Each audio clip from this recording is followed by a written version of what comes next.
Let's go. Well, ages, welcome back to another episode of the J&J Show. I'm JJ, he's Jacob, you already know that. But I just want to start off by saying there is one thing on this show that we are not ashamed to admit, and that's our Jewish pride. Happy Hanukkah to all you beautiful Jewish people out there. Best time of the year. We got Hanukkah, we got Christmas, all the holidays, even Kwanzaa for all the Africans and Muslims. All of you, just enjoy the holiday season because this is truly, and Andy Williams was not lying when he said it, this truly is the most wonderful time of the year. And 1,000%, and you will find out why very, very, very soon. We got a lot planned on the dock for you guys tonight. So the first thing that I really want to get into is it's been happening a lot on the hockey side. There has been a lot of things going down. But obviously, I'm just going to tell you this right now, the New York Rangers, as of right now, are currently still on top of the Metropolitan Division, 8 points up. We're singing lonely at the top for another week. But, unfortunately, the Rangers are having a little bit of woes.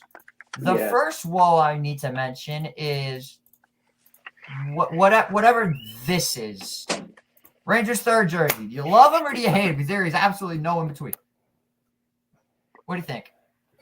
I mean, you know what? I'm gonna say this: the more I look at them, the more I start to like them. But my general reaction was these are the definition of mid. They look like practice jerseys at first. They are practice jerseys. Pretty much. I could load up NHL right now, and swipe over to the '70s jerseys, and you would see the Rangers logo and the white around it and the blue and red on the sleeves. I will say this. They did do a very good job of making these jerseys look good with the Brunson and Hart commercial. These advertised that came out. Really good job by the Rangers social media teams. And also Brunson and Hart were at a game recently where they wore them. So, I mean, some Rangers fans got to see them early. Yeah. But, I mean, I also like the reason for, when they posted these jerseys, they said why, what am I trying to say? Like the reason everything on the jersey is its way. Like the color is supposed to describe a New York City night. I guess I know what they're trying to do. I just wish that they didn't put the regular logo. They could have done it way better. They could have done it way better. They should have brought back Lady Liberty again. Yeah, they could have done it way better. But I also like the sleeves though. The sleeves, that's a nice touch. Sleeves can be better. The sleeves, but the design behind the sleeves, it's the stripes that go down to MSG. I do like that. That is good. That is good. But besides that, the jersey's mid. You know who else has set? I never thought I'd say it, but you know who else has been mid this year? The man between the pipes, Igor Shesterkin. What has gotten into this man this year? Ever since he won Vezina, he has been terrible. He's just struggled. Terrible this year. Yeah. There is. Listen, I love Igor to death, but I'm starting to think the Vezina Trophy winners have a little bit of a curse. Because look at Linus Ullmark this year. Oh my God, he can't stop a 5-hole to save his life. He's that bad down in the leg area. Yeah. But at the end of the day, it's still very early in the season. So, we'll see what happens. I'm very confident in Igor Shesterkin. So, I think he'll definitely get it together.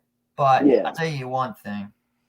One thing that a team that needs to get together is you think that this team is finally going to do something right. But it comes crashing down. The New York Islanders. Oh my! The New York Islanders, legit the Islanders. Oh my goodness! This was. I thought. Hey, pull the graphic up. Pull the graphic up. Islanders fans, the ride never ends. I'm telling you, the ride never ends. Pull it up, please. I gotta make sure I have it. We should have it because the ride never ends. That's true. The ride does never end. Wait, I don't have it. Unfortunately, I do not have the graphic. at my fingertips at the moment. All good. But Islander fans know the ride never ends. Yeah, they're alright? terrible. They're absolute garbage. Third period collapse yet again against the Sharks of all teams. The Sharks. Once again, Ilya Sorokin. Mets pitchers equal each other. Oh, come on. Come on. You've done enough with that statement already. Hey, I'm going to say it because it's true. I don't care if he had a 2-goal cushion. Mets pitchers also collapsed in the late moments, a.k.a. Edwin Diaz, not last year, not the year before. Or wait, it was the year before. The 2020 season, Edwin Diaz collapsed a lot. And so here's Ilya Sorokin and the Islanders, all right? Yeah. Now, the Islanders are winning right now. I'm going to go take a nice live look at that one quickly. I got that already. They were beating 4-3 Columbus. Islanders. They were up 2, but Fantilli got one back. His second goal of the game. It's coming. It's going to happen again. Oh, crap. What just happened? Right, something just happened. I think I lost it. Give me a minute. We having a little bit of some technical difficulties here on stream. Going back to the Islanders, I mean, what more is there to say? I mean, these guys are terrible. That's really all that can be said. Unfortunately, you could say fire Lou, but it's not even Lou's problem. It really isn't. I'll tell you what, there's this one picture that's out there on the internet, and I hope I never see these guys all in Devils jerseys, because if these guys all get in Devils jerseys, it's over for the league. This picture moving on to the Devils. The definition of mid this year. Yeah. I mean, there's still a bunch in the year left. I mean, they could pick it up, but let's be honest here.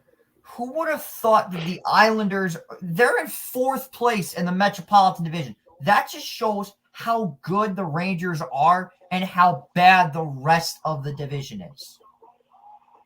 Oh, well. Never mind. Scored. I spoke too soon again. Barzal scored. Oh, wait, do you hear the game in the background? I do hear the game in the background. Well, that's not what I wanted to see. Whoops. All right, so we're just going to mute that quick. No, it's fine. But yeah. The Devils are the definition of mid. Yeah, Devils are the definition of mid. Even though they did get the win against an extremely good Vancouver team, they pulled an Islanders. They choked that 3-goal lead, but they were lucky to win it in the final seconds. They were lucky. Yeah. You know something? There are a lot of things that are lucky in baseball, that are lucky in just sports in general. Let me tell you right now, being a Mets fan is the opposite of lucky. You want to know what the definition of lucky is in baseball? What? Being a no good, gabagool, piece of garbage, spoiled, fair weather Yankees fan. I can't stand these guys at all, but they keep getting rewarded for this. They got one Soto season. Hey, that's 50% of the Yankees fans' Christmas list. All right. Yep, it is. The Christmas list is you get your paper and you write Soto. Check that off. Next is just the best. If they get this, man. Oh man, our Mets fans are gonna be so pressed. Ladies and gentlemen, you know who I'm talking about. It's Yamamoto. If the Yankees get Yamamoto, Christmas list is complete. And I think they have a good shot at getting him. Yes, he does want to join a team. He does want to play with other players from Japan. Listen, Kodai Senga's on the Mets. Yes, I get that. This is your chance to talk about Juan Soto. We have a Yamamoto segment. This is the Soto segment. I know. And I'm just saying. Moving on to the next topic. All right, sure. There are not a lot of things that make me, because I'm a Mets fan, I don't get angry that easily. Like angry. Like I get pissed, I get like upset, but I don't go to a point where I start ranting on Twitter. This fan base on this app have made my life miserable. This is a very accurate representation of New York Met Twitter. It's all just people angry. They're never happy about anything. They don't understand a damn thing about baseball. They just want clicks and clicks and clicks and clicks and clicks. Oh my God. It just makes me want to just shoot my eye out. Shout out Ralphie Parker. But, like, oh my God. They're all saying because the Yankees got Juan Soto. We were never in the Juan Soto sweepstakes in the first place after we said we weren't going to give up the prospects. Does it suck he went to the Yankees? Yeah, it felt like I got kicked in the balls last night when that trade went down. And I saw nothing but Yankee fans today wearing their pinstripes, wearing their hat that I hadn't seen since April. And now they're bringing it back out because they think they're so goddamn good. Well, let me tell you something right now. If you don't stick with your team from the depths of hell to the sweet smell of victory, you are not a real fan. Wait. Hold on. What is this I just got? Are the Yankees in on Corbin Burns? Shut up. Oh, no. It's just a fellow Yankee fan I follow on Twitter saying it was Yoshinobu Yamamoto, handshake emoji with Corbin Burns, the future Yankees. Corbin Burns and Yoshinobu Yamamoto honestly might both end up Yankees. Or both end up what? Mets. Oh, okay. Corbin Burns is not going to the Mets. Who is our general manager again? Who? The president of baseball operation. I don't care if he's a former Brewer. I don't care. Listen, the Mets are willing to do it. I'm willing to trade up Vientos for Burns straight up. I'm doing that trade in a heartbeat. Is there a way you can pull up those two mock trades you had earlier? Absolutely. I can. Yeah, I mean, yeah, I did definitely. Let's read those off. Let's read those off. I definitely want to go on my Twitter and look up my terrible content that's actually getting clicks. Which by the way, the Mets are most likely going to end up with Jorge Lopez. I like it. Jorge Lopez?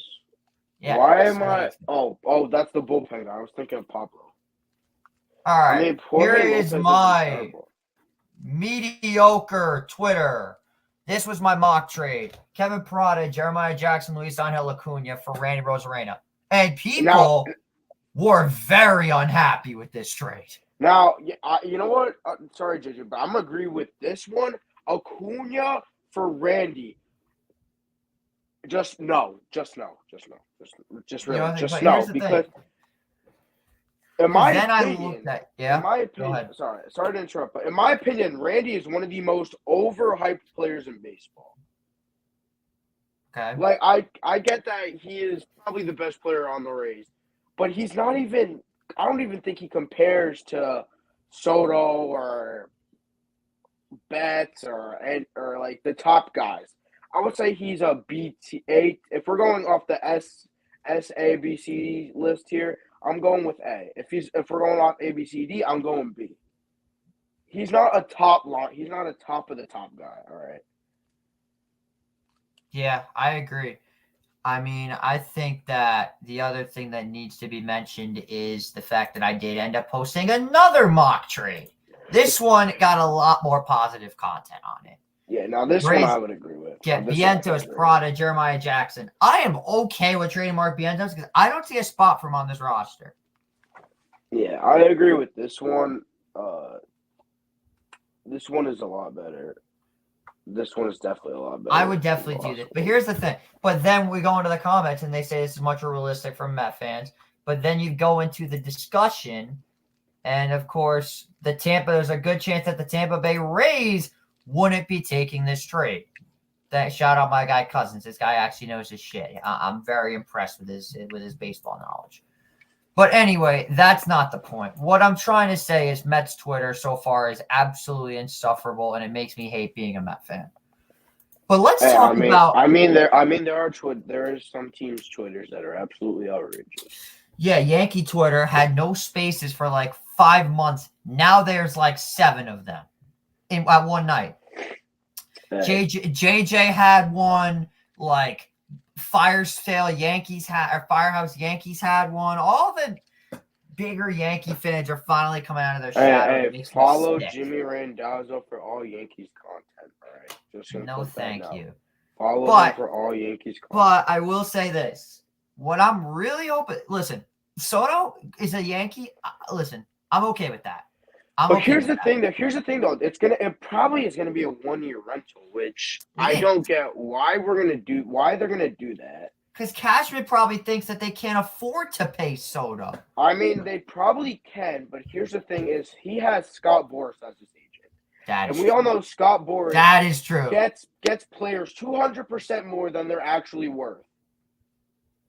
So Soto's probably gonna ask. My dad was saying Soto with Boras as his agent. He wouldn't be surprised if Soto would ask for more than what Ohtani would get. Because that's Scott Boras. He asks for so much more than his players are worth. I agree. No, I think that the other issue with this whole Soto situation is the Mets easily could have traded for this guy. Yeah. But crap. Hold up. Sorry, my headset just disconnected in the middle of my sentence. I hate when that happens. Anyway, like I was saying, the issue that I have with this whole situation, with all these Met fans, is like, listen, if you would have given up prospects, we probably would have had to give up like Jet Williams, Blade Tidwell, Mike Vassell, etc., etc. Yeah. Would have been along those lines. But I'm upset about Soto, but I'm not heated over Soto because if the Mets get one guy and one guy only, I will be happy. Now, this is the only guy I want. Here's the thing I wanted to say also is, I hop into a science class. I walk into science class this morning, and my science teacher always starts with what happened from the night before and stuff. So we get on the Soto topic, and he said, and my friend who's a Mets fan goes, "Yeah, the Yankees are done for the offseason." But here's the thing: is the Yankees technically didn't spend money on him. So I think there's still a lot more money they have. They still have a lot more, and it could be used for others. Yeah, that's definitely a fair point. But what definitely another guy they were looking at too is Jordan Hicks, which I would take for the bullpen. I want Jordan every day. Like I really badly want Jordan Hicks. But what also has to be mentioned, sorry, my headset's charging, so I'm letting it rest for a bit. What I do need to mention is the fact that you have a guy who is 25 years old, coming from Japan, about to make $300 million. If I'm any other pitcher in the MLB, I'm fuming about this. Yeah. And that man is none other than Yoshinobu Yamamoto. He said he's coming to New York, but we don't know who. Who is getting Yoshinobu Yamamoto? Now, like I was saying earlier with the Yankees and the Mets, I think it's gonna be a New York battle. He is not gonna talk to anyone but the market of New York, as Bo Horvat puts the dagger in the Blue Jackets. Yeah. That'll do it. As I was saying, he's not going to talk to anyone but these two teams. And he's already talked to Steve Cohen. Brian Cashman has already shown up to one of his starts where I'm pretty sure he threw like a perfect game or something. And you have one of the youngest stars who showed out in the WBC, who's going to get an absolute bag for probably like 5 years. It's going to be a good battle between these two teams. You're going to hear nothing about what's going on until he signs, because they don't reveal anything. They don't reveal anything. They're not gonna say anything. It's gonna be one of those things. I'm a little bit concerned, but I feel like if it comes down to a bidding war, Cohen's got Hal beat by a mile. Yeah. But if it comes down to personal preference, then the Yankees might have something up their sleeve. Because Cohen went all the way to goddamn Japan with David Stearns, met Yamamoto, and his family. They went to a nice French-Japanese restaurant. I'm not kidding. That's actually legit. But then they found out that the news got out about them, and they were pissed. They were fuming about this thing. How much money the Yankees have? Good question. A lot, but the Mets have more money than the Yankees. But here's the thing. Here's the thing. I heard that in the meeting on Monday.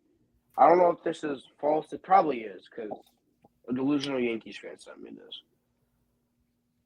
But apparently, if it's true, that the Yankees will have their Japanese superstars, Masahiro Tanaka and Hideki Matsui, on hand during the meeting.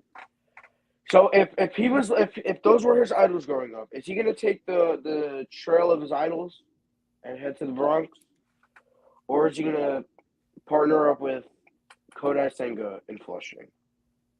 Yeah, and again, I mentioned money is a huge aspect in this, but imagine someone just comes in and swoops Yamamoto out of nowhere. That would be the base.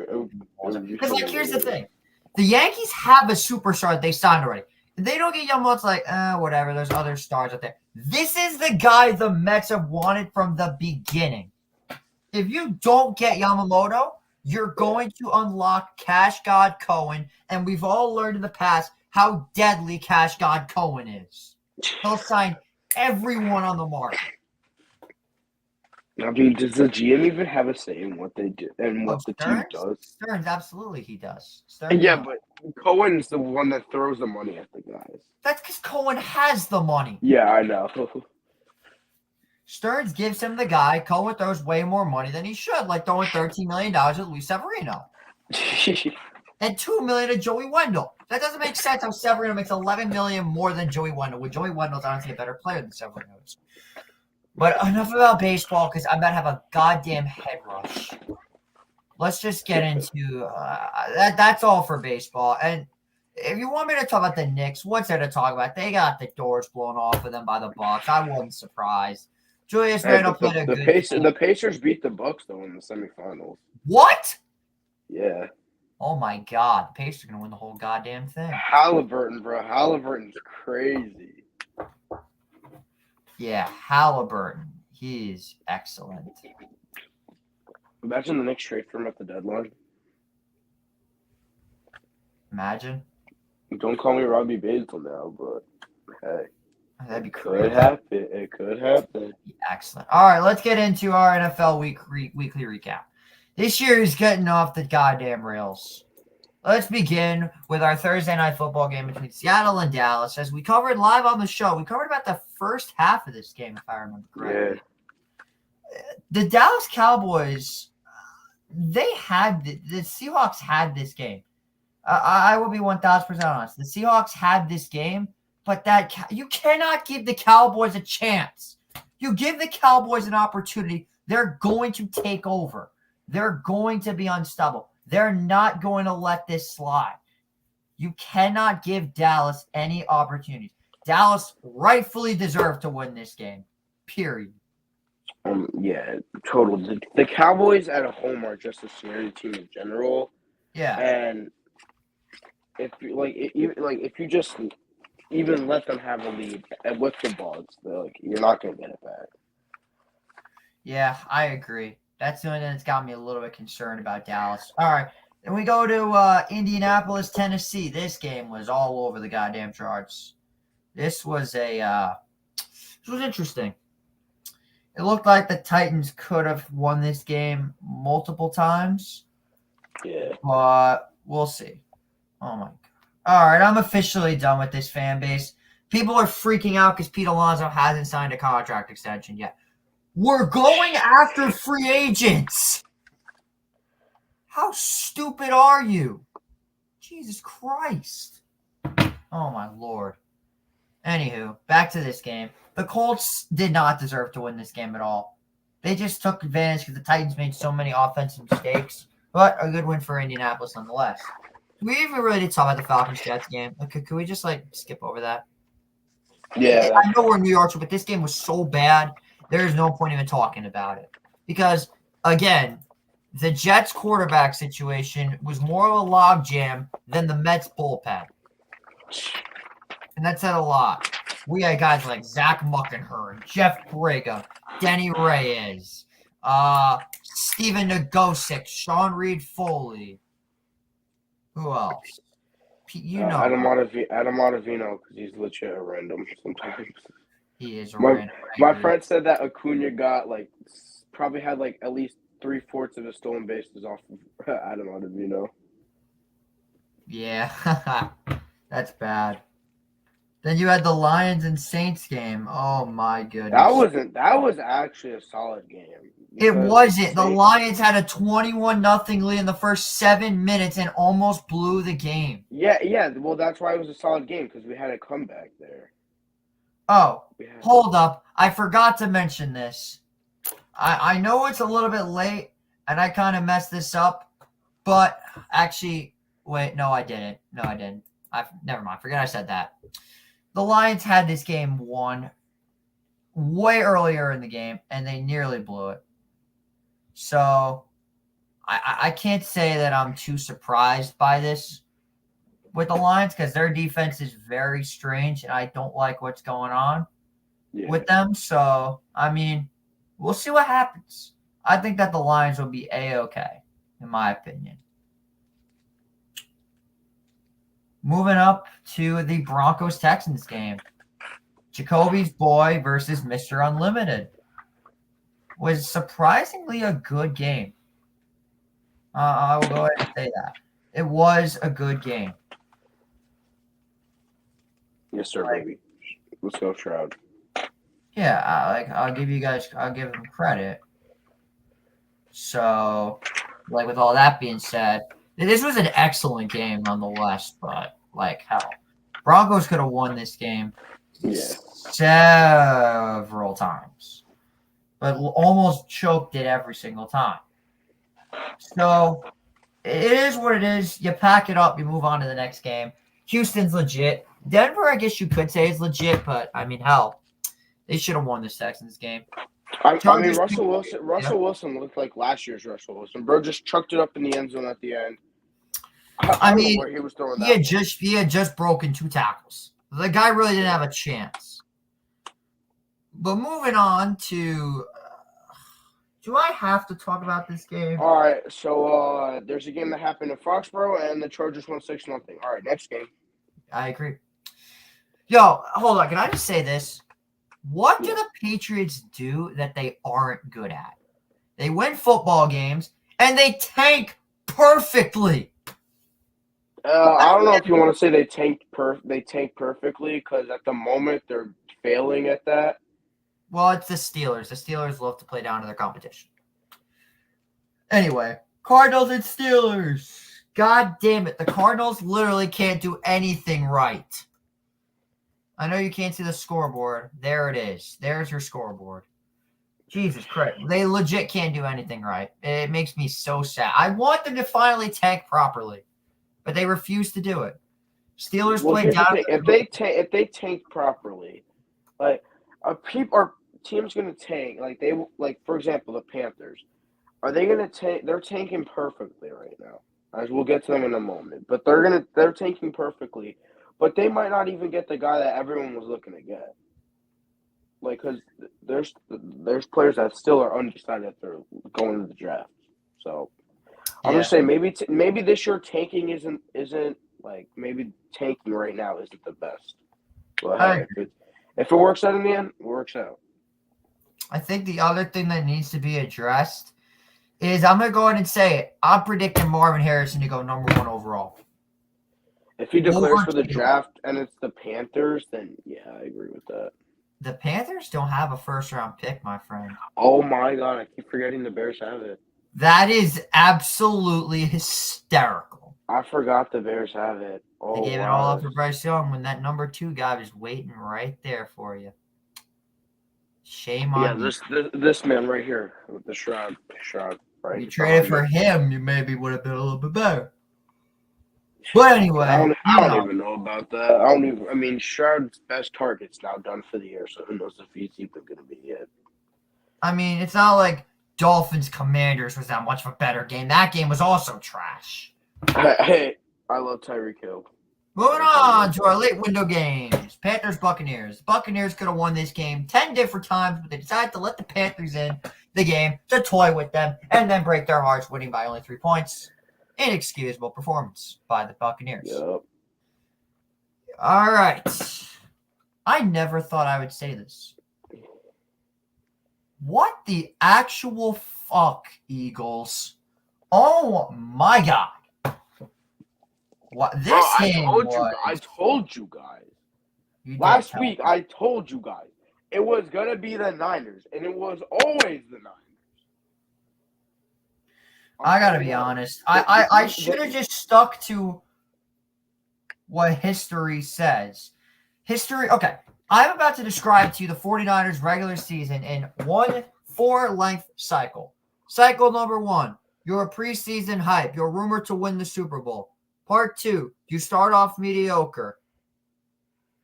Third part, the center part of the cycle, you're on a losing streak.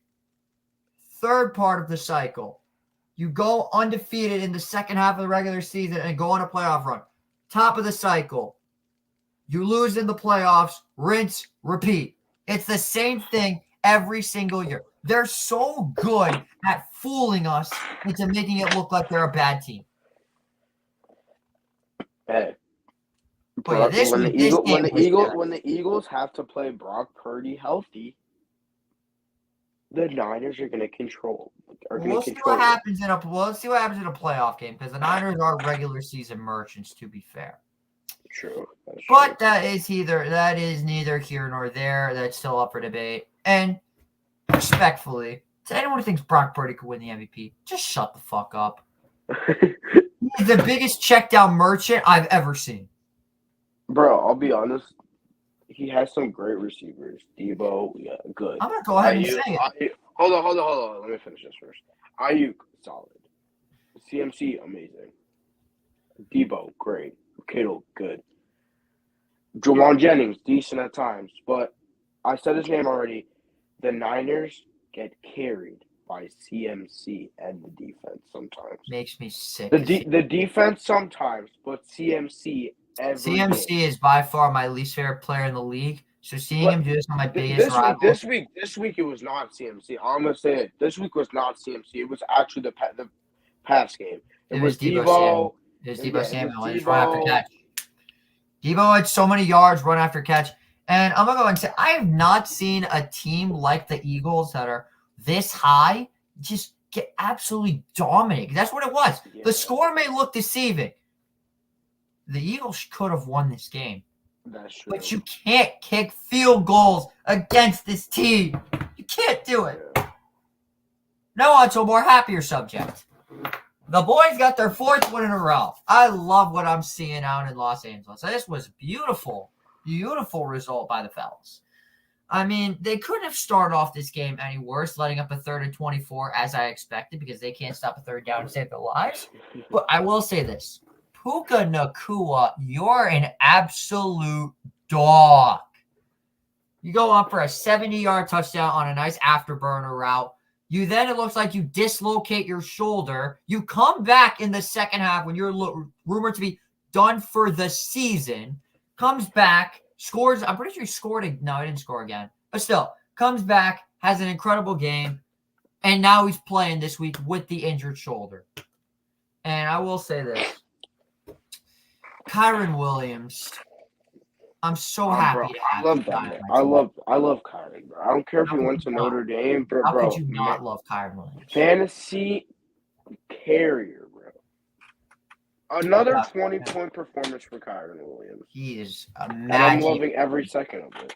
If he played the full season and kept playing like this, MVP. Offensive player of the year, because MVP is quarterback only, sadly. Oh, moving right along. I was up here. I was happy, and the Chiefs brought me down here. These guys had one goddamn job. Beat the Packers. Get us the 7th seed. They failed. They failed miserably.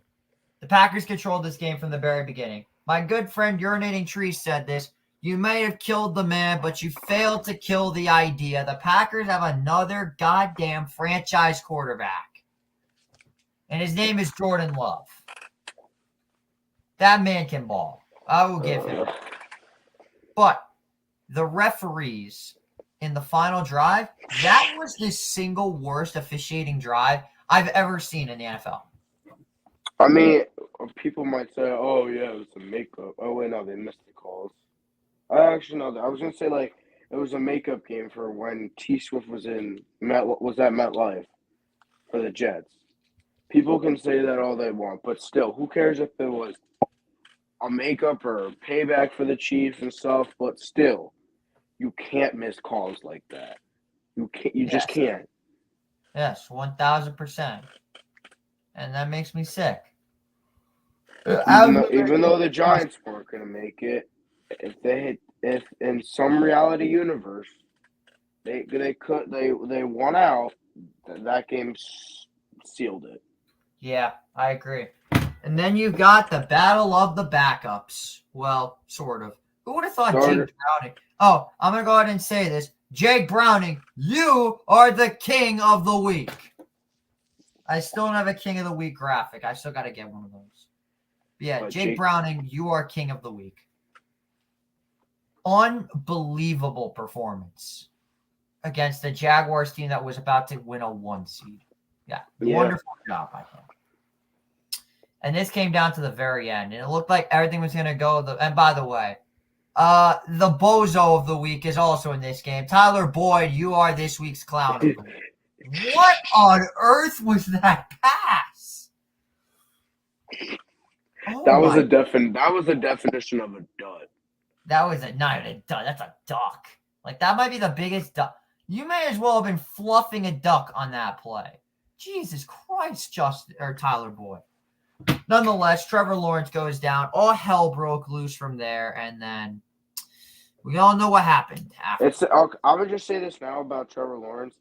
This is not the real locale of the week because JJ posts on his socials and stuff. But for me, the locale of the week is the Jaguars training staff or whoever decides to get a car or not.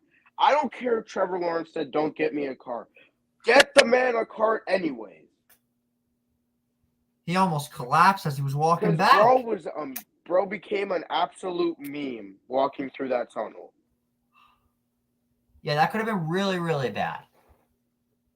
But moving on, it is time for everyone's favorite segment, the annual locale of the week. We had 4 contenders for locale of the week. The Pittsburgh Steelers, the Philadelphia Eagles, the College Football Playoff Committee, which we will talk about on next week's College Bowl season preview. It'll be on my YouTube. It'll be on J&J and Cotta Media. All of them are collabing with our college football champion, Robbie Basil. Yes, Jacob, that's officially confirmed. There will be a completely separate episode just for college football. It's bowl season, baby. And then you've got the NFL referees and the Packers and Chiefs game. Also, honorable mention, Mets Twitter for locale of the week. Even if we get Yamamoto, they're still going to complain. But well, we didn't sign him for $1 less.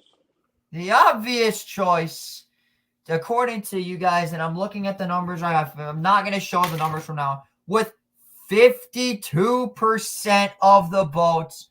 Congratulations to the Philadelphia Eagles, the locale of the week.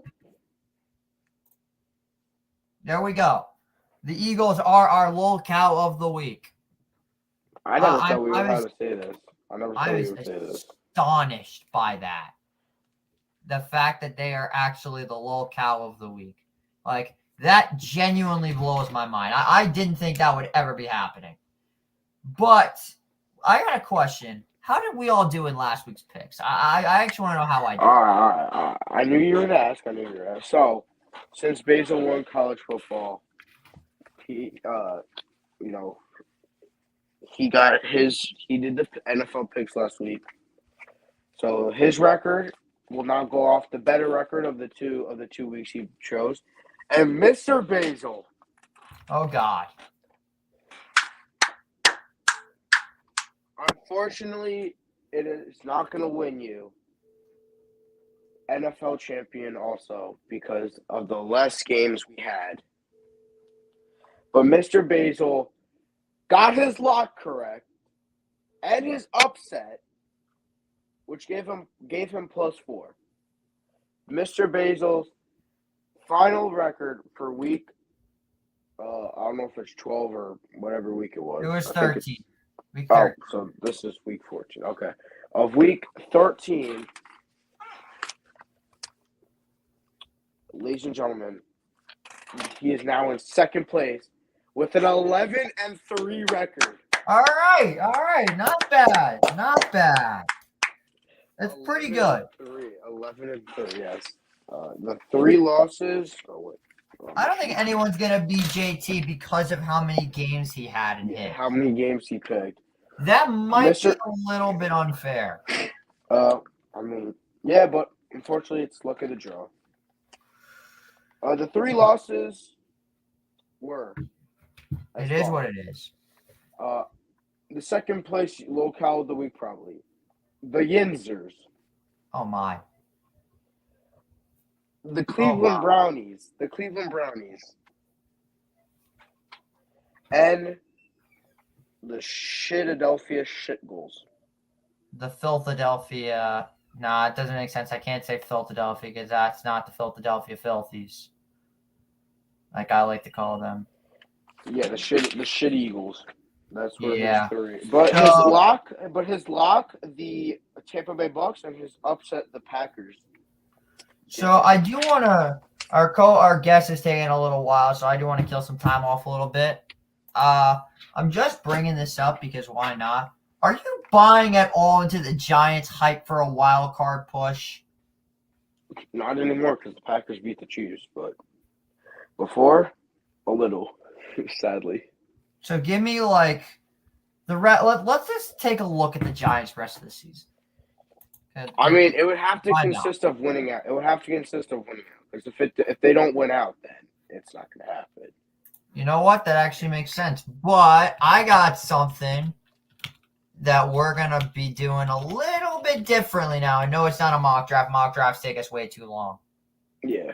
We are about to work some magic with the NFL playoff machine.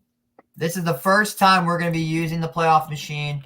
There are a lot of teams that we could talk about, but there's only like 2 teams I need to talk about. And the first thing we're going to talk about is the NFC wild cards. The NFC wild card. A lot can go down with this. Yeah. Like, I don't know who's going to get in. So as of right now, what do we got as of right now? Is there a way you can make this bigger? Oh yeah, I got you. Yeah. There we go. I think that's good enough. I'm gonna raise my brightness. We're good. All right. So we got the Dolphins and Eagles. And we lost Jacob.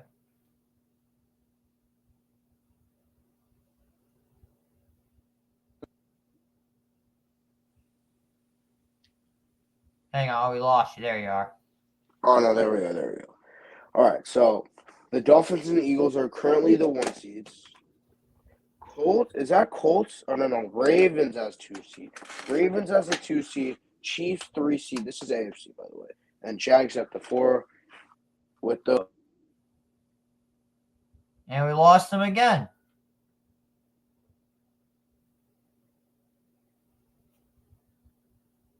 Why does this keep happening? Bozos are calling. Who's calling? You know who I'm talking about. Jack Daniels or Dom? Which Yeah. one? Both. What do they want? I don't know. We don't give a shit about their crappy hockey teams. All right. I mean, I want to destroy the Jackets. Because we're singing Lonely at the top. That's true. All right. So the Eagles are the 1 seed in the NFC with the Niners as a 2, Lions at the 3, the Falcons at the 4. Who would have thunk the Falcons? Who would have thought? Not me. I thought it was going to be. Who did we think was going to win the I South? sure as hell didn't think. it was just I thought the Saints were gonna win this out easily, but Yeah, I mean, I thought they had a chance too, but I guess crazier things have happened. yeah, I guess crazier things happen. But let's see, we got the Niners and Packers matchup. That's not a terrible matchup. But the playoff picture looks. I like this playoff picture at the moment. I mean, the Colts being in, they're probably gonna get killed in the first round by whoever they play. I know. Well, let's actually work this machine here. So our NFC wildcards, as of right now, are Green Bay, Minnesota, and Dallas. The Rams are on the outside looking in. Let's begin a hypothetical. And the Giants are on the outside of the outside looking in. The outside of the outside of the outside of the inside looking in. So let's begin with our first scenario, and that says the Rams make the playoffs. This is my honest prediction. I think Baltimore beats us. I think that we beat Washington. We beat New Orleans because they're terrible. And now it gets antsy. We beat the Giants because obviously. But we lose to the Niners. So here's where things get interesting. Because now you got to tie into the Green Bay Packers. Because the Packers' schedule is light work. They'll beat the Giants, as expected. They'll beat Tampa. Actually, you know what? I have them dropping to Tampa. They'll beat Carolina. They'll lose to Minnesota. All right. And they beat Chicago. So they will finish at 9-8. But now Minnesota, on the other hand, their schedule is definitely not a cakewalk. Yeah. They'll beat the Raiders. They'll lose to the Bengals. They will drop to – wait, where are they? I don't see them. Oh, they'll lose to Detroit because Detroit will win the division on that particular and there it is. There it is. There's a switch. They beat Green Bay. And in the most important game, the Lions get them twice. So what if the Vikings win? Hit the Vikings for a second. Let's see what happens there. If the Vikings win against the Lions for the second time, yeah, then we're out. The Lions, it would be the Vikings are in, and then 3 North teams will get in. So it will come down to that game with this prediction, which I think is a solid. Yeah, this is solid. But I think the line. Wait, well, the Lions gonna have this division locked up already? They probably will. Let's go through the Lions. So the Lions got the Bears. They'll win that, obviously. Yeah, easily. They'll drop to the Broncos. Oh wow. Beat Minnesota. Lose to Dallas. Okay. And let's say they beat Minnesota twice because they got seeding on the line. So they'll go ahead and win those games. Okay, whatever. Cool. Good for them. Wait, hold on. What's the Lions' record? If they have the division locked up before this Vikings game, then they might play backups. See, here's where I disagree. Because if you have the opportunity to, and let's be honest, you win this game, you get Green Bay at your crib. And I know Detroit wants to beat Green Bay after what they did to him on Thanksgiving. Yeah. And this sets up a matchup I fucking hate. I don't want this match. Now, if we beat Baltimore this week, it's a completely different story. I want Detroit.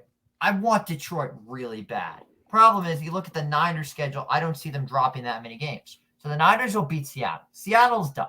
They're finito. Yeah, they're done. Then they play the Cardinals. They'll win that, obviously. Then they go on to play Baltimore. I've got San Francisco winning that because it's hard to win. So wait, where is it? It's at Levi's. Oh, so they're gonna win that one. I agree. Then we've got them against the Commanders. They will obviously win that game, as expected. Like, who didn't see that coming? And then the final game, they'll beat the Rams. So 14-3, as expected. Well, all right. Now let's do the Eagles. Do the Eagles, right? All right, Eagles. they'll probably now. Are we doing if they win this week or if they lose this week? Let's go honesty first, and then honesty. They'll count Cowboys. Let's go honesty, and then we'll switch around. Then they play Seattle. They'll win that. They'll win that one. They play the. Oh my goodness, the Giants on Christmas Day. My Christmas is gonna get absolutely ruined. And to make it even worse, your New Year's Day will get ruined if you lose to Missouri. Good thing we don't play them on New Year's Day. That's just the day. They don't play them on this. No, they play them on the 29th. We don't have a New Year's Eve or New Year's Day game. Wow. Sadly. Oh, Yinzers! Oh, Yinzer's interception of the Patriot 12. Oh, this could be a turning point. Yinzer. Oh my God, the Sharks won again. Yeah, they came back again. That's crazy. That is wild. All right, so who are this? What is this? Week 17. Who the Eagles play week 17? Who, the Eagles? Yeah, let's continue this Eagles thing. Because they'll be playing the Cardinals. Okay, so that's a cakewalk. So it's gonna come down to it's gonna be seeding. It's one seed. All right, I gotta be honest with you. We got ourselves another guest. They'll be coming in about 10 minutes. No, is our other guest gone? Josh bailed completely. Jeez. So Josh has failed twice to get on this show. He's like the Cowboys in the NFC Championship game. They keep on failing. They think they're finally going to get there, but they continue to fall short. So that's that. Oh, by the way, he's a future. This guest also applied for the Marines program, so good for him. Got to support the troop or the future troops. But back to the Philadelphia Eagles. They will beat Arizona by a decisive margin. Now, here's where I'm getting antsy with this Eagles-Giants game. If Philadelphia can't get the 1 seed, they'll probably sit these guys up. But here's my thing. Well, here's the thing. Here's the thing. No. If they get, what if it's division also though? Can they win the division? Even if they beat the Giants, San Francisco will still have the 1 seed. That means we gotta play the fucking Eagles. No, this isn't fair. We should honestly. Right now, what are we, 6-6? We should be 9-3 right now. 9-3. We should have. We should have beat the Packers. The Giants should have at least 6 wins. We should have beat the Packers. We should have beat the Bengals. We got screwed by ref ball in the Steelers and Bengals games. But yeah, that's just a kick in the balls. That hurts. But now, the other playoff machine that I do like is the New York Times playoff machine. Yeah, I like now, that. You might be thinking, I like this machine because it shows you percentages. Now, say if I wanted to do the Los Angeles Rams playoff odds. So right now, they currently have a 40.8% chance. That's a bit extreme. All right, so let's talk about this. So let's start off with the basics. If the Rams will win out, they have a 99% chance of making the playoffs no matter what. Yeah. They're in if they win out. Because you can't leave out an 11-win team. Now, say they drop to the Niners and the Ravens, then the chances are down to 68. So now we got to get involved with the other teams. Now, say that Minnesota, we're using our appropriate scenario. Now, if the Packers win this week, then we really drop to 55. So there goes 13% already. So let's just say hypothetically Green Bay wins out. That's this week's hypothetical. Green Bay wins out. Because that might be one of the most likely scenarios that exists, is the Packers winning out because of how soft their schedule is. So even if the Packers win out, oh my God, it happened again. What is that? They still have a 64% chance of getting into the playoffs. So is that impossible? Not really.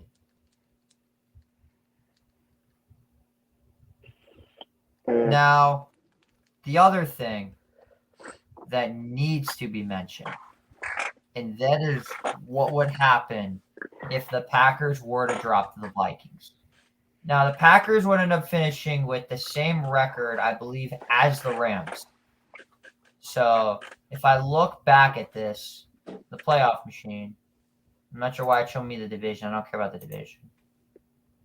Now, again, if I go back to the Rams, we've got the Vikings. If they lose to the Packers, Damn. the chances of us making it drop to 25. But then hearsay, the Vikings drop to the Bengals. The chance goes all the way up to 47%. But say the Vikings drop to the Raiders this week, the chances are all the way up to 83%. So let's just try to get this out of the way. Is there a path to the playoffs for the New York Giants? Yes, but it's damn near impossible. Let's talk about it, shall we? All right, first step, have to win out. Yeah. I don't care about New York Times at all. Yinzer's Sorry, get off my ride never ends. Yinzer's ride never ends also. Add to the list of teams. This team's in shambles. Yinzer so? And they didn't get a fourth down at like the Patriots 10. Hang on, let me stop this for a second. I'm trying to figure out what the hell is going on with this thing. Patriots stopped them to make a fourth down. Can account for this? This is legitimately just to kill time, and this is what the kind of bullshit they're gonna give me. Like, get out of here with this bullshit. Come on now. God damn, I fucking hate this thing. All right, beautiful. Are we in? All right, I think we got it going finally. After solving technical difficulties. Oh, I don't give a fuck about this. All right. It always works when I try the Rams one for like this one. Apparently, it's just not working. All right, let's try this. Oh, here we go. All right, now I got it. All right, I got it working. So here's say Giants win out. The Giants win out. They have an 89% chance of getting in without any of the BS. 87 without any BS. Yeah. Wow. What would the record be? 9-8? Yeah. Jeez. Wow. I know. Okay. I'm astonished. Okay then. Okay then. Yeah. But if the Giants lose one game. Dip. 33%. They're going to be in this position, and the Rams are just going to put the nail in the coffin. But, okay. So we're talking about the Giants. So the Giants win out. They need a miracle. They need... Now, if, say, Minnesota is to win out, does that kill the chances of the Giants getting in? Potentially. Doesn't look like it totally. So say all right, so the Vikings win out. You're still at 75% of getting in. Now say the Rams win out except your game. The Rams win every single game except the Giants game, which will never happen. We're winning that Giants game. Period. Oh! Steelers blocked the punt. Oh my Wait, God. does that count as the first? No, I guess it doesn't. Wow, Steelers get it. Steelers get it at the Patriot 20. The Steelers have had so many chances. So 6% of what? Yeah. Every game but the Rams game. So the Rams went out but the Giants game. Bro, it hit Killebrew's face mask. That's wild. Damn. So if you guys lose one game, you're out. But if, say, the Rams win out, you have a 6% chance of getting the wild card. Now let's do Green Bay. Well, wait, is this with the Giants winning that game? That Rams game? If you lose the Rams game? No. Is this the 6% is with the Giants winning that Rams game? With the Giants winning out. And that's if the Rams win out. Now, if we drop to Baltimore here, say, you're up to 94%. Jeez. None of this matters unless you win this weekend. You lose this weekend, you're finito. It's over for you. Yeah. Now, let's do another scenario. We haven't even gotten to the Packers yet. So say the Packers win 3 of 5. Okay, let's put this into perspective. So let's just say the Rams was the Rams. Okay, whatever. Now, if the Packers win 3 of 5, then it gets interesting. Your chances keep going up because of your head-to-head win with the Packers. Yeah. And they only drop to Minnesota and Tampa Bay. Or no, and to you. Now, say that they win against Chicago. Your chances are still around the 90% range. But like I said, if you lose any game, Yeah. even if you lose the Packers, you still have a 27% chance of getting into the playoffs. You're just going to need a lot of BS to happen. Now, we haven't mentioned this yet, but call me absolutely nuts. I think the Baltimore Ravens might end up missing the playoffs if they lose this week. Let's break this down. So we beat them. I actually really want to see this. Magical upset. Everyone's going crazy. It's a party in Ramland. The following week, they play Jacksonville in Jacksonville. And we all know how the Ravens play against Jacksonville. Absolutely putridly. They never play well against the Jags. Let's say Trevor's back for that game and the Jags win. Jacksonville climbs up. Baltimore drops to the 4. Waiting for them the following week is the 49ers. They'll lose that.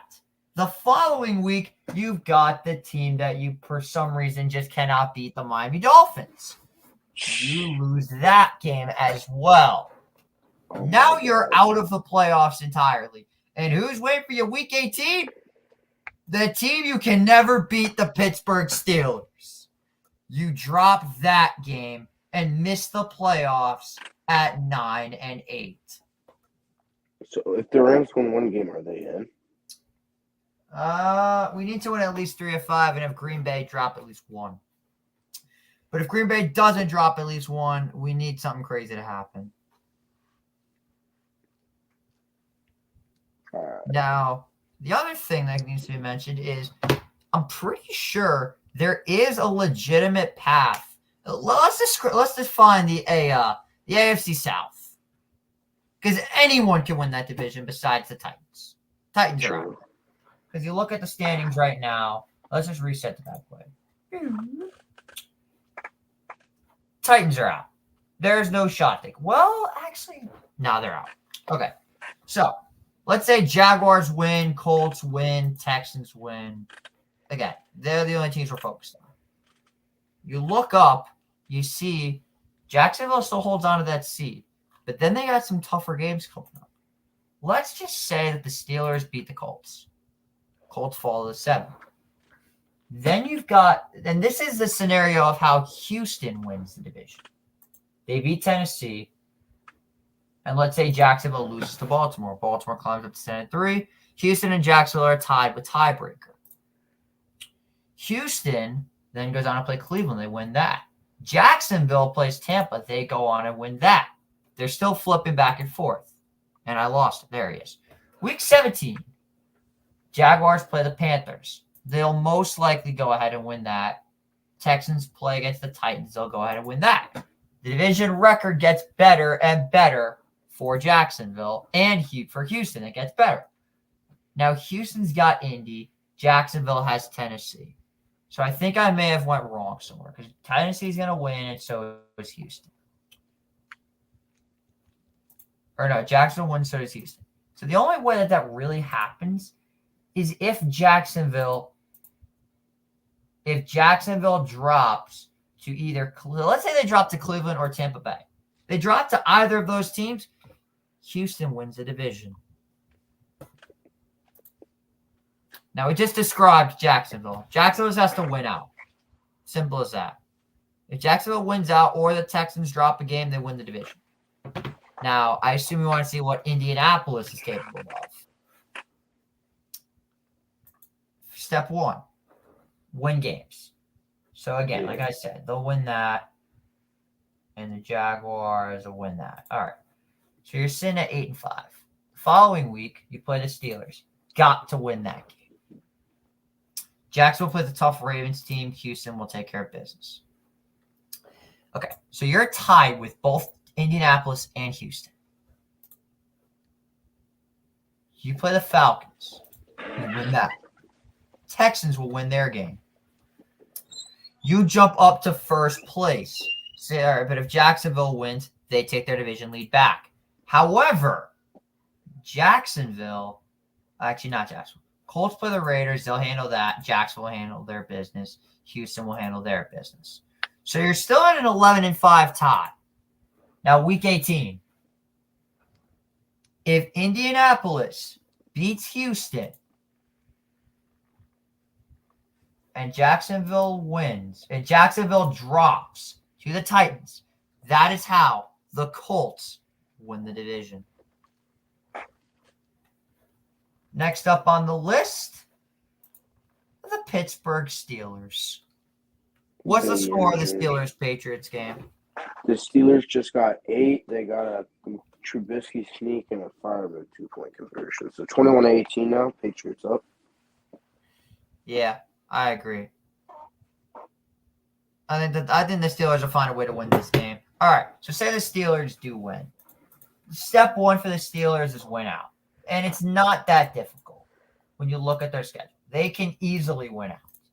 So the Steelers win out, they'll finish at a max of 12-5, which I predicted them to finish at the beginning of the season.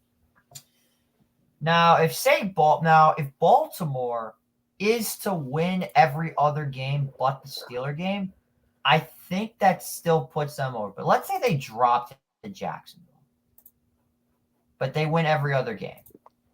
They beat San Francisco, whatever. They beat Miami, whatever, but they lose to Pittsburgh. In that scenario, Pittsburgh is the 1 seed. Jeez. If they're the only team to 12 wins, they'll be over Baltimore. They'll be the 1 seed. Now, there is still a chance for the Cleveland Browns to win the division. Step 1 for the Browns, win out. But I don't think they're going to beat Houston. So let's say that they win all these other games, but they drop to Houston, whatever. They beat Cincinnati, whatever. Okay, so they finish 11-6. Now, Baltimore would end up having to lose to the Rams. They'd have to drop to Jacksonville. So that would at least put them at 5 losses. Now, if here say they win these other games, but still end up losing to the Steelers, Cleveland will have the tiebreaker over Baltimore. Cleveland's got head-to-head over Baltimore. So if Cleveland finishes with the same record as the Ravens and beat them, then the Browns will win the division. Now, before we get into the games, there's one final scenario. The Dallas Cowboys becoming the number 1 seed. So they win this week. That's the first step. Got to win this week. You win this week, you become the number 1 seed. But if San Francisco wins, you become the 2 seed. So you win this week, you're automatically in front of the division. But say you go on, beat Buffalo, whatever. You beat the Dolphins, whatever. You beat the Lions, whatever. You beat Washington. You finish 14-3. Hell of a season. You would need the 49ers to lose at least one of those games. And I'm pretty sure you'd have to finish with the same record as Philadelphia because, if I'm correct, the Dallas Cowboys would be undefeated. Breaking news. What do you got? News. What is it? Right-hander reliever Jorge Lopez signed with the New York Mets. Has signed a 1-year, $2 million deal with the New York Mets. Can you say that again? My headset just died. He signed a 1-year, $2 million deal with the New York Mets. I was about to say, I know we got Lopez. I just looked at it 5 minutes ago. I just looked at it. Passon just tweeted it. So I got it. $2 million, 1-year deal. $2 million. That is an incredible deal by David Stearns. Yeah. $2 million for a guy that had top of the market trade value.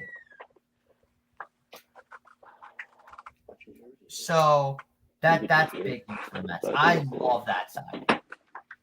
Yeah. And yeah. By the way, the Mets have been trending on Twitter all goddamn day. So you know what? I like this. This is good. I'm fine with this. A $2 million signing. That's actually not bad. I can live with that.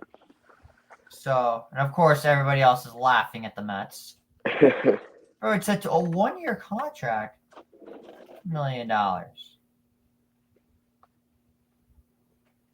mean, they could have got him at 2 years. If they got him 2 years for 4, that's amazing. Excellent deal, in my opinion. Jorge Lopez is hot trash. He was good before he went to the Twins. Yeah. All right, so we mentioned Dallas. They got to go 14-3. Say Philadelphia wins out but loses to Dallas. Even if they win out, oh no, wait a second here. Wait a minute. So that would mean Philadelphia. Let's say they lose to Seattle. If Philadelphia finishes, the only way Dallas becomes the number 1 seed is if the Niners finish with 4 losses and the Eagles finish with 4 losses. So, with all that being said, I feel like we've waited far too long.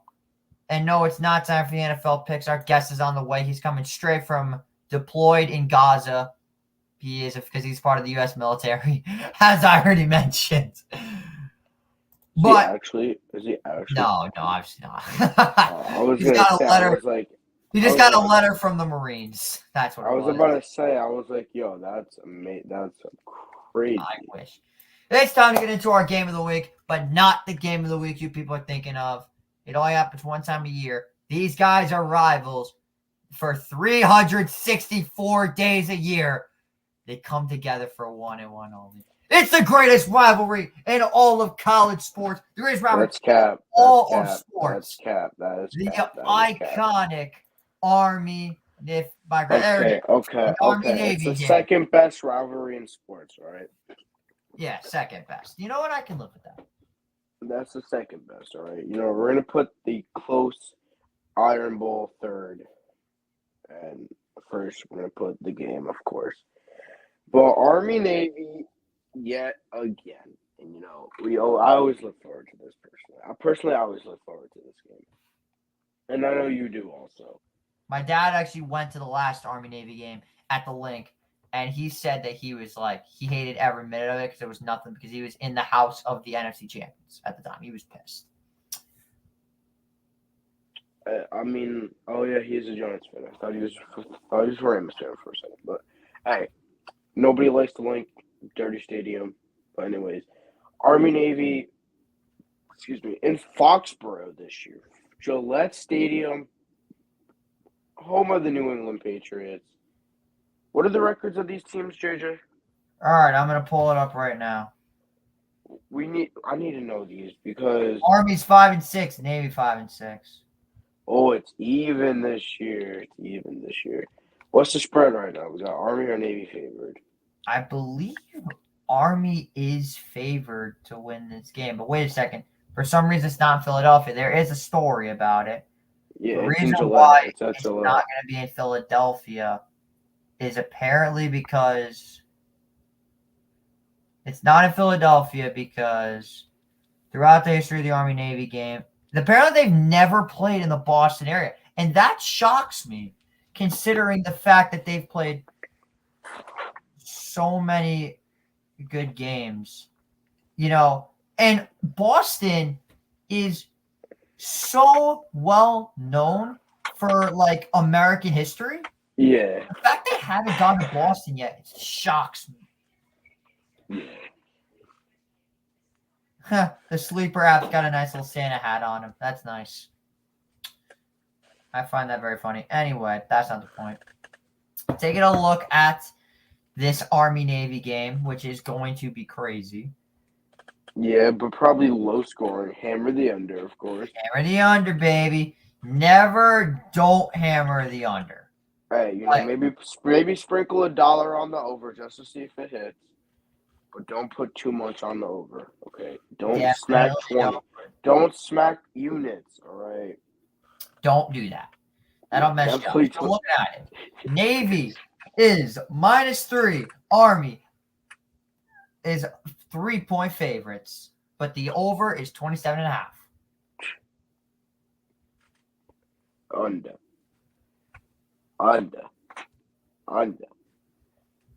We all know we're going with the under.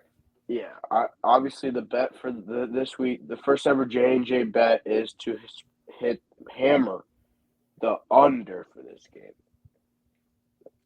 Hammer the under for this game because the over never hits. It never does. I mean, maybe some rare occasion it does because Army knows how to throw the ball now, apparently. Yeah, Army's passing game has got me optimistic for this game. As everybody knows, I live just about 20 minutes away from Army West Point, and they are definitely been a lot more fun to watch this year.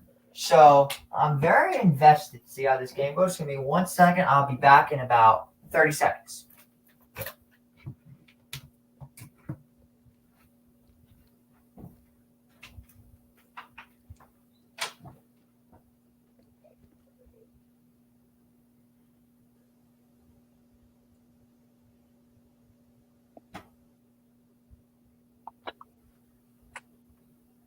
Yeah, I mean, the Army knows how to throw the ball now, so the over could potentially hit if someone wants to hit $1 on it. You know, that's not a terrible idea. But hey, don't hammer the over because that's never smart. I wonder what he's bringing back. Someone put in the chat what he's bringing back.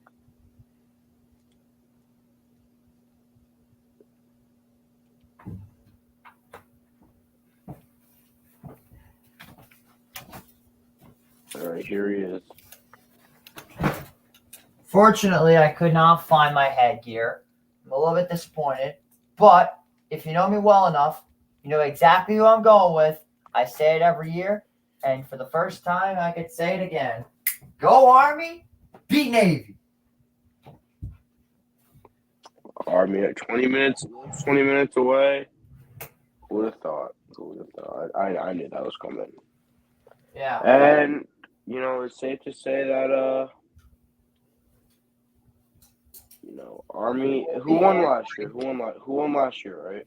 The Army won last year? Sure, the Army Black Knights won last year. And is there a winning streak at the moment? I don't think there is. No clue. I know Navy won extremely recently. Yeah. Pretty sure like Navy was like 3-9 and Army was like 9-3. Navy won or something. But for this game, I'm going with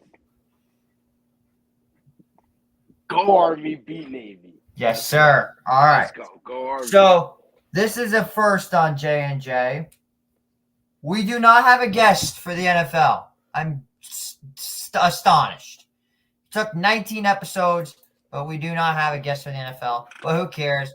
We're here. We're just gonna nail the games ourselves. Starting off with Tampa Bay and Atlanta. This we're not gonna be doing any locks or unfortunately J&J game day has taken a week off. Yeah, we need a break. Took 19 episodes for it to get its first break because our guests have unfortunately left us. Ironically, they were both Dallas Cowboy fans. Nope. I mean, but the second one can potentially serve for the country, so he's actually America. You can call it the Dallas America's team. Bucks and Falcons. Oh gosh. I'm going Falcons. Yeah, I'm just going with let's roll with the Falcons. All right, easy choice coming up. Lions. Yep, easy. Another one. This one is intriguing to me. It's intriguing, but I'm gonna go with the Jake Browning Bengals. The Colts have gotten extremely lucky over the last few weeks. I say they keep it rolling. Give me the Colts. This one, I'm gonna go with the Brownies at home. It depends on who their quarterback is, but I think it's hard to win in Cleveland, so I'm gonna go with the Browns. Yeah, give me the Brownies. This one it's gonna be another Saints dub. 2 in a row that are easy ones. Yeah, shout out to Basil. He's going with this one. Give me the Texans. And my boy Stroud. Hang on a sec. I lost you for a minute. Lost you for a second. There? Yeah, I'm here. Shout out to Basil. All right. He's going to this one. Basil's heading to MetLife for this one. I'm going with the Texans. He's going to be absolutely miserable. I'm going with the Texans. Okay, this is a little bit disrespectful. This is disrespectful. How dare the NFL fans give us a 6% chance of winning when there are analysts who have picked us to win? That's great. Oh, my if the God. Rams win this game, I am officially inviting Maurice Jones. Wow. I'm the sorry, Rams but I'm sorry to interrupt this right now, but that is wild. The Steelers long snapper just got called for a false start. It's their first penalty of the game with 5:06 left in the fourth. All because his head moved up and it was a 4th and 3. The Patriots jumped.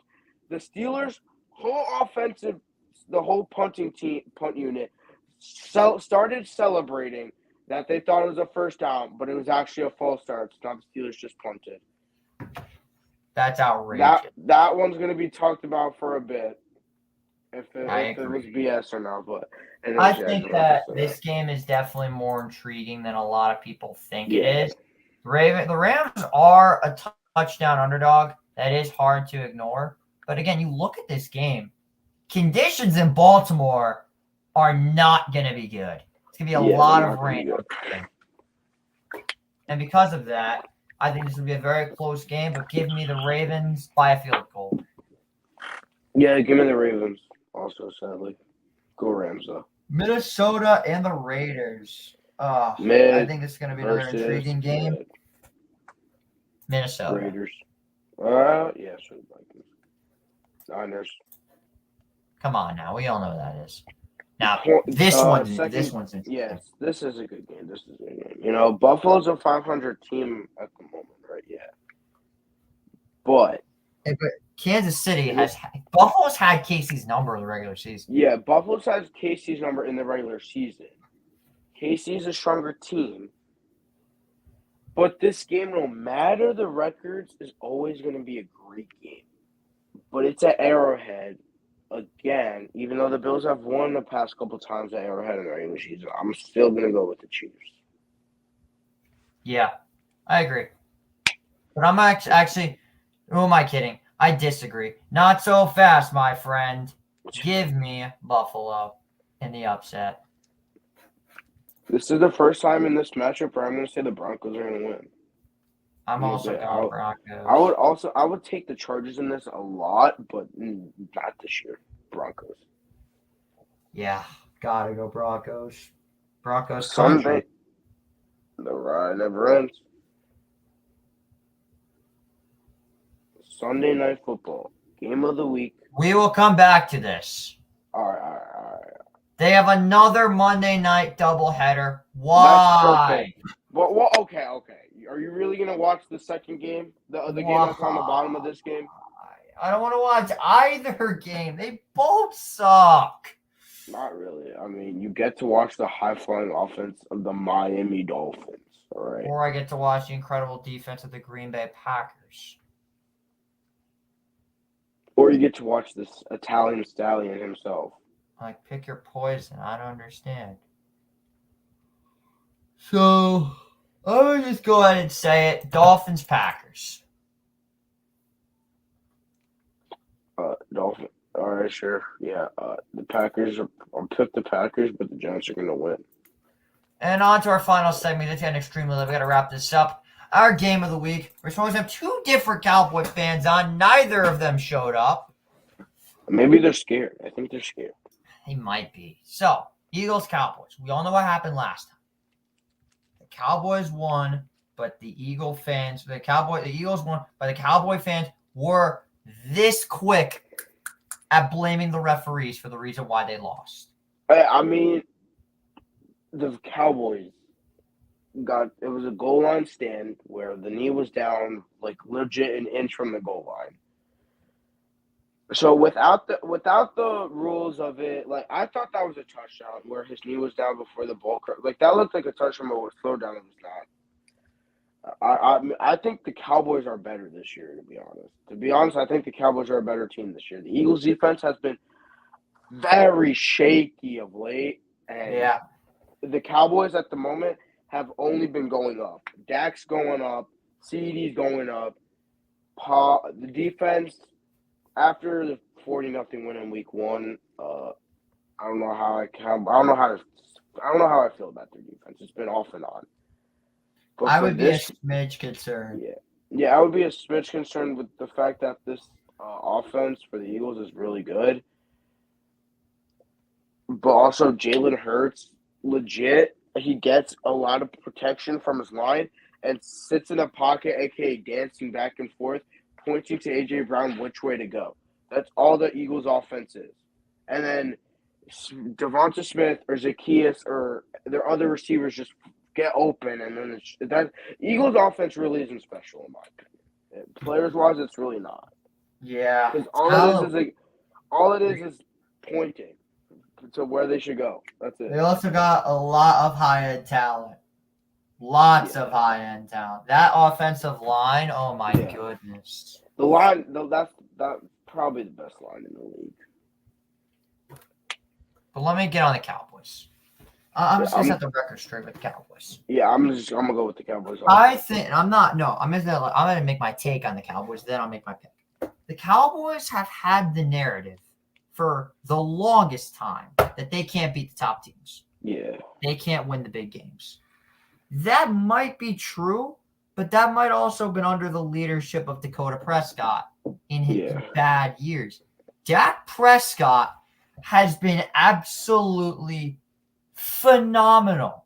I will go ahead and say it. Dak Prescott has been absolutely phenomenal.